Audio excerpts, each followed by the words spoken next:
এই পৃথিবীর যতই এদিক থেকে ওদিক হয়ে যাক না কেন, আমার মায়ের এই সেজে জামাই কিন্তু কোনোদিনও জামাই ষষ্ঠী খেতে ছাড়বে না। আর দেখেছো, অফিস আছে, অফিস যাবে, কিন্তু তবুও ড্রেস পরে একদম রেডি হয়ে বসে গেছে ফলাহারে। মা ওকে আশীর্বাদ করে খেতে দিয়ে দিয়েছে, আর তারপরেও বেরিয়ে গেল অফিস। আর তারপর বাড়ি ফিরে এলো সন্ধ্যাবেলা মা বাপির জন্য গিফট নিয়ে। আর ঠিক প্রতিবারের মতো মাও মুখটা কাঁচুমাচু করে বলবে, কেন তুমি গিফট এনেছো, কেন তুমি গিফট এনেছো। আর ও ততই বলবে, হ্যাঁ ভালো করেছি, কারণ মা যতবার বারণ করবো ততবারই গিফট আনবে। আর মা বাপির জন্য যখন একটা করে ড্রেস আনা হলো, তখন বোন কেন বাদ যাবে, তাই বোনের জন্য একটা নিয়ে এসেছে।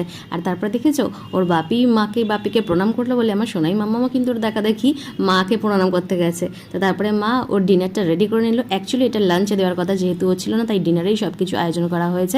সবজি, ডাল, বেগুন, বেগুনি, তোপসে ফ্রাই, ভেটকি পাতুরি, চিংড়ির পুরভরা, পটলের দোলমা, বাসন্তী পোলাও, কাতলা কালিয়া, পাঁপড়, চাটনি, মিষ্টি, সাথে দইটাও ছিল, সেটা দিতে ভুলে গেছি, তাই ওটা পরে দিয়ে দিয়েছি।